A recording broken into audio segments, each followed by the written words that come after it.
Hey everyone, this is Porter live coming at you. I know there's something wrong with my webcam. I'm too busy not to be bothered, but all you have to do is hear me today anyways. I don't really have too much to show, and I need to shave anyway, so this kind of works out. But today we are going to be talking about the myths and truths of some things, and main topic is porn stores. A lot of people been there, and a lot of people probably bought something from there. I did not mention earlier on that I used to work at a few porn stores in my day, and worked there for a few years. So to clarify some myths and facts, not everybody that works at a porn store sits down and well, number one, it's not the greatest job in the world. You know, it's good because there's no kids, you're dealing with adults, sometimes freaky adults, but not all the time. I'd have to say 90% of people that walk in there are somewhat normal to a degree, and just like anything else, you know, because certain people give things bad stereotypes. But you know, the porn store, as you know, people would say is a great job, but no, there's only so much porn you can watch. You can't sit there and watch porn 365 days a year for 8 hours a day. So not everybody, when you go into a porn store, that works there, even if they look like a freak, because I know some freaks that, you know, have worked there, doesn't mean they are a freak. It just means, you know, a porn freak or something like that, because usually not the case. Because you can rent all you want, and, you know, you do that for the first maybe 2 weeks that you work there, and then after that it's, you know, being in a room full of naked people isn't a big deal. But people that come in there, we'll talk about them too. Hardly any women come into to the porn stores. If they do, they're usually with their boyfriends. A lot of older men come in. Married couples come in. A lot of married couples pick whatever. Tell some funny stories or whatever about some people that have come into a porn store. Maybe I'll give one at the end. I have a really good one. But another thing, you know, a lot of people think that, you know, a porn store, you know, isn't like a legit business. You know, how many times I've gotten the question, you know, can you charge me this with no tax? Like, as everybody knows, I'm sure, majority of the people, that the porn industry, you know, is one of the biggest industries in the world, if not the biggest, right behind like pharmaceuticals and, you know, probably Dell and things like that, and eBay. But porn's pretty high up there. A single porn store will make as much money as a general practitioner over a year, and that's a maybe 2-3 man operation. I'm not saying go open up porn stores, whatever. What it is, a good business. Biggest adult porn store around, I believe, was adults only. They got about 247 locations worldwide, but it's really hard to open up a porn store. A lot of people think, oh, it's easy, you know, but a lot of political things, you know, a lot of licensing, viewing agreements, you know, building agreements, location agreements, you know, very hard to get. But if you can open one, by all means, but it's all about location.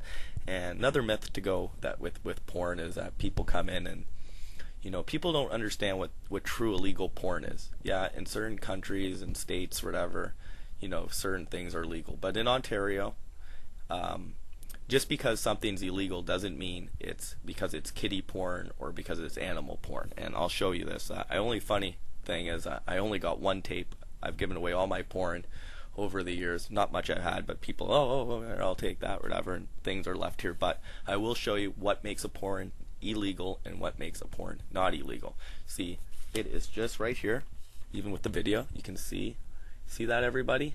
That is the Ontario government approved sticker.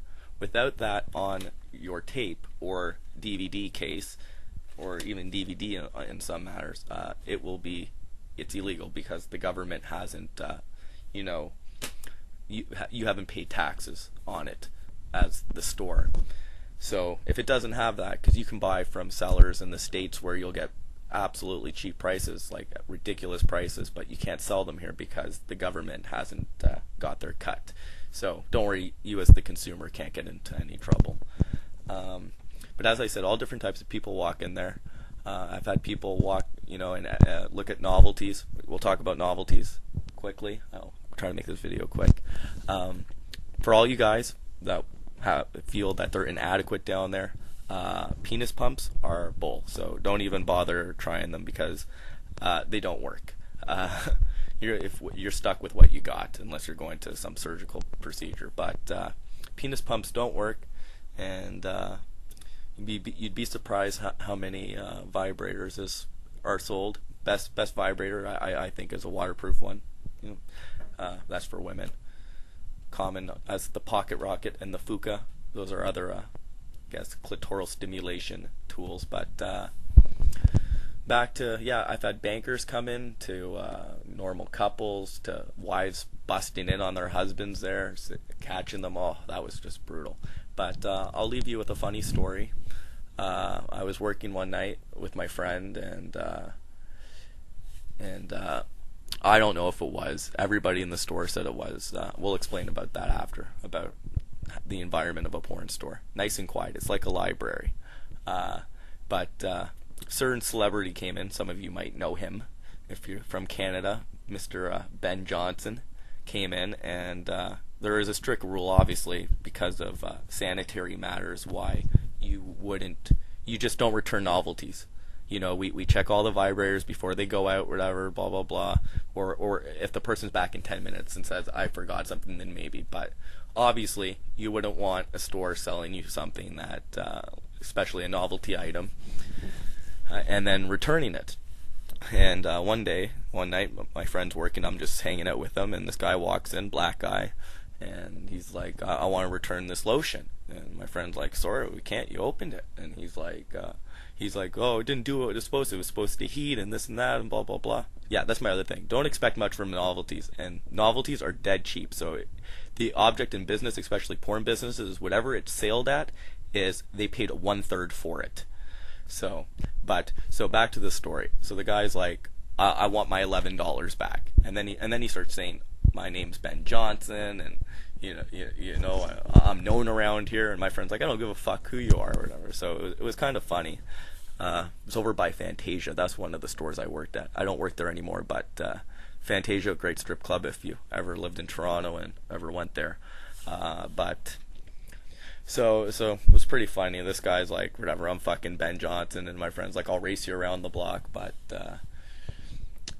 pretty much we don't return novelties. Yeah, and there's no kiddie porn there, and there's no animal porn. All these porn businesses, there's a few whatever chains, about 15 or 20, other than Adult Video that has 247 or something like that stores worldwide. They pay taxes. There's no there's nothing illegal about it usually. Except for licensing. Some people don't renew them because, as I said, licensings are very hard to get for it.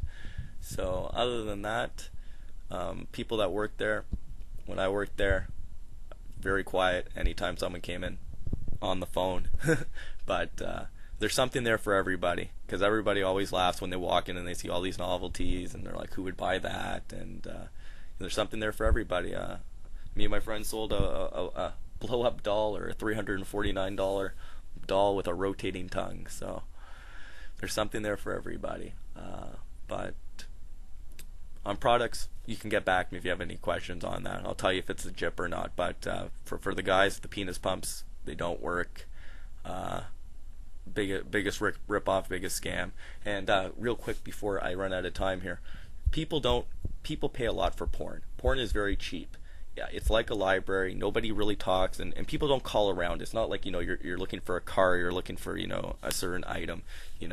People don't. So don't be so quick to jump into the first porn store. If you're really gonna go look and you want to buy some porn, you can find videos that are $20 at stores where you would walk in and pay $60, because nobody, it's usually a spontaneous thing. You walk in and you buy something. You don't call around. And I'm not saying you should call around or whatever, but long story short, you can find videos that are $20 if you look at the right stores, even down to $6 or $11. And I know I'll finish it off really quick, as my friend would say, why buy porn when you can download it?